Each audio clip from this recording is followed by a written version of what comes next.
been a while since I took a look at Jehovah's Witness propaganda. They do this monthly thing called JW Broadcasting. I didn't think it was that big, but the other day I was on a Roku box and I found a JW Broadcasting app. I was like, what the f***?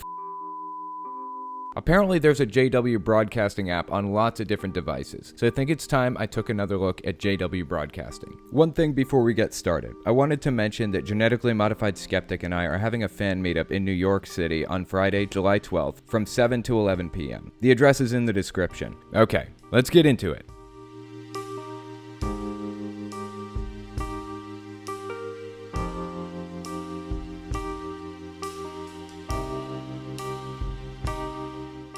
One thing before we get started. If you want to support me, you can do it through Patreon or Teespring. Those are the two best ways. YouTube is always up and down, and it's very stressful, so if you like what I do and you want to see me continue to do it, you can support me that way. Links are in the description. Also, before I became a YouTuber, I hosted websites for people. It's not for everybody. I just manage a Linux VPS cluster with some websites on it, like my own website, telltaleatheist.com or faithlessforum.com. The servers are just sitting there not doing much, so if anybody has a website they want to host, you can contact me about it through my business email address, which is in the description. Servers have cPanel, so if you're unfamiliar with that, or you're unfamiliar with SSH, FTP, or Shell, it might not be for you. I typically run WordPress websites, and it's mostly just hosting space. Not much support beyond me just making sure it's free of viruses and hackers. Something to consider. Okay, now let's get into the JW Broadcasting episode.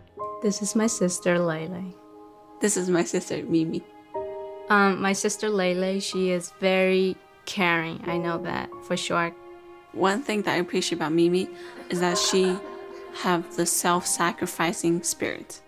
I can understand why self-sacrificing is a desirable trait. Kind of altruistic, I guess. And this is probably a nitpicky point, but I feel like mentioning that Jehovah's Witnesses as an organization are only self-sacrificing for other Jehovah's Witnesses. They're labeled as a non-profit organization, a charity, and they get tax-exempt status for it. But they don't actually do any charitable work for anybody except other Jehovah's Witnesses. That's it. And really, all the money flows one direction, toward the organization. You never really find the organization setting up homeless shelters or food banks or any of that stuff. On a local level, if people are having a hard time, then others in the congregation will pitch in to help. But as an organization, they don't do anything for anybody but themselves. Okay, so 16 seconds in, and we've learned that these two are sisters. Let's continue. What I love most about my mom is that she has a big heart.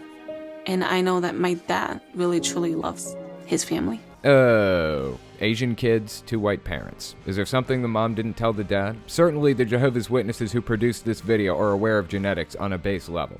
Our sister Sophie always takes care of you, making sure you are okay. But it wasn't always like that. We haven't always been sisters. Certainly they understand genetics, right? Please tell me this isn't going where I think it is. I really would not put it past Jehovah's Witnesses. At a young age, I was already in the foster home, and then Mimi became my foster sister. Okay, glad to know it wasn't going where I thought it was. We were not treated as part of their family. We never knew what love felt like. There isn't a bedroom for us. Me and Lele would share a couch. Our foster family, they would leave us by ourselves at home, and me and Lele had to take care of ourselves. I didn't like authority figures and didn't really trust them. I was lost. I was confused. I just did whatever I could possibly to protect myself. We have experienced things that no children should go through. Okay, I understand they had a very hard life before being adopted by this Jehovah's Witness family. That's basically the picture they're trying to draw here. Let's see how it plays out. We found out there's a family who wanted to adopt us. I was 12 years old. And I was 9 years old. One thing that was tough for me was conversing. I had a difficult time to trust. The first time I saw my mom and dad praying at the dinner meal, it was very new to me because I never knew that that there was a God. Oh, here we go. It's turning into Jesus Central up in this piece. All right, let's hear him out. I had some past experience with religion, and I didn't like it.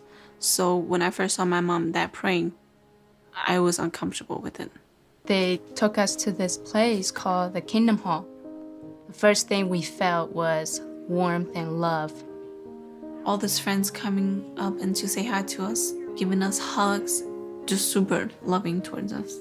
A couple of things to point out in this clip. First, notice they mentioned how past religions left a bad taste in their mouths. They mentioned that because they want to drive home the idea that all religions are evil except Jehovah's Witnesses. In fact, them driving that home so hard with me is really one of the things that led to me being an atheist. I probably would have ended up atheist eventually anyways, but I spent my entire life learning about how corrupt and evil all other religions are, and how they can't be trusted. When I realized how corrupt and disgusting Jehovah's Witnesses are, I just kind of defaulted to atheist. I realized that they're no better than any other religion out there. In fact, they're a lot worse than a lot of other Christian religions. So that's the first point I want to make. Now, if you watch my channel regularly, you're probably aware of the bite model. It was written by Stephen Hassan to point out logical fallacies and control techniques commonly employed by cults. I set up something of a grading system for religions to see how far in that direction they go. One of the main points on the bite model is something called love bombing. They'll come up to you and try to make you feel as welcomed, loved, and happy as possible, because they want to link their teachings with happy feelings. It's a manipulation tactic. That being said, let's give that last bit another listen before we move on to the next part. First thing we felt was warmth and love. All these friends coming up and to say hi to us, giving us hugs, just super loving towards us. Dad would give us a notepad and he told us to draw anything that you understand. And so that was our notes. We would just draw pictures. They would pray with us, teaching us how to pray specifically and see how Jehovah can answer our prayer. Of course, humans are pattern-seeking creatures, so if you pray for something specific and you don't get it, then you just didn't pray for the right thing. It wasn't part of Jehovah's plan. It isn't right for you. Try praying for something else until you get a hit. If you get what you were praying for, then it means it was right for you. That's how it works. That's another way to sink people deeper into the belief system. Next, they're going to tell us how a good Jehovah's Witness lives their life. Let's continue. We would eat breakfast every day together and do daily text. We would do reenact Bible stories. And prepare for meetings. I was able to really learn more about Jehovah and understand it. And that helped me to give more comments and draw closer to Jehovah. A big change for me was during the 2014 International Convention. Just seeing the love and the unity between brothers and sisters touched my heart. That also helped me to progress towards making the decision of getting baptized. Take a look at this picture here. This is really the difference between a cult and a religion. I hear a lot of people talking about how all religions are cults to some degree or another, but I don't think that's true. Now, this is a picture, so you'd expect people to be smiling for it, but give this bit another listen and think about what she's saying. Just seeing the love and the unity between brothers and sisters touched my heart. Here's the real difference between a cult and a religion. A cult sets up a system of rewards and punishments to modify the behavior of the members. You'll notice cult members are just a little bit too smiley. They're a little too happy. They have glassy eyes. If you've ever met a Mormon, you can usually spot the perma-smile from a mile away. They teach them that their lives are absolutely fantastic because they're a member of the religion. They reinforce the behavior modification in a Pavlovian way, the same as Pavlov conditioned his dog by ringing a bell before feeding it. With Jehovah's Witnesses, the behavior modification comes in the form of guilting them in the best case, and the threat of depriving people of their childhood friends and family members if they break the rules in the worst case. That's the negative reinforcement. They also have positive reinforcement in the form of love bombing, like we talked about earlier. What I'm about to say is probably pretty controversial, but you find the same type of behavior modification in Catholicism. I had a fan meetup recently in Lincoln, Nebraska, and I talked to a lot of ex-Catholics. The one thing I learned from all of them is that Catholicism does behavior modification just as intensely as any other cult out there. I have a future video coming out about it. Okay, let's keep watching. Going on service more, I think it really helped me to draw closer to Jehovah and making the kingdom feel real to me. And so that's why I wanted to get baptized. And after I graduated high school, I started to pioneer.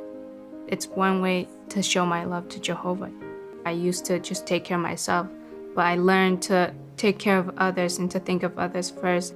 Going on service wasn't easy for me at first because I'm actually a very shy person, but I decided to rely on Jehovah and started pioneering. Now they're setting up expectations. You're supposed to go in service, whether you're comfortable with it or not. In fact, in their new book, Pure Worship of Jehovah, they actually say that going in service is the new animal sacrifice. If we don't do it, then we'll die in Armageddon. For those of you who don't really know what service is, that's what Jehovah's Witnesses call it when they go knocking on doors. They take it very seriously. And I could be wrong with this number, but I think the average they bring in is one person for every 10,000 hours of door knocking, which means if you do 10 hours of door knocking per week, which is reasonably average, every week of the year, you'll bring in about one person every 19 years. That is an obscenely low number. Unfortunately, they're also bringing in new members through the birth rate, although lots of European countries are net losing people, so that's a good sign. And on top of that, they are still net gaining people in America, but it's below population growth, so they're basically growing slower than the average population is. It's not perfect, but it's something. But I honestly think they'll be around forever. There are Heaven's Gate members left over from 1996. There will always be at least a few Jehovah's Witnesses hanging around until the end of time, but if we can minimize that number, then I'll be happy. Anyways, that's all I've got for you. If you like what I do, you want to see me continue to do it, then consider supporting me on Patreon. YouTube is up and down, and it seriously stresses me out sometimes. May was a terrible month. June was so-so. July is another terrible month. So if you want to make sure I can continue doing what I do and not have to worry about appeasing YouTube with the content I make, then you can support me on Patreon, or you can support me on Teespring. I also wanted to mention that I'm having a fan meetup in New York City on Friday, July 12th from 7 to 11 p.m. in New York City. The address is in the description. I'm putting all the information in the description if you want to come hang out with me in Genetically Modified Skeptic. It'll be awesome. One more thing I wanted to mention. I've been hosting websites for a really long time. It's kind of what I did before I started YouTube. It's not for everybody. I just manage a Linux VPS cluster with some websites on it, like my own website, telltaleatheist.com or faithlessforum.com. The servers are just sitting there not doing much, so if anybody has a website they want to host, you can contact me about it through my business email address, which is in the description. The servers have cPanel, so if you're unfamiliar with that, or if you're unfamiliar with SSH, FTP, or Bash, it might not be for you. I typically run WordPress websites, and it's mostly just hosting space. Not much support beyond me making sure it's free of viruses and hackers. Something to consider. Also, don't forget to check out my podcast where I talk about all kinds of interesting subjects like religious and cult news. I talked about Jehovah's Witnesses just the other day. All links are in the description as always. Okay?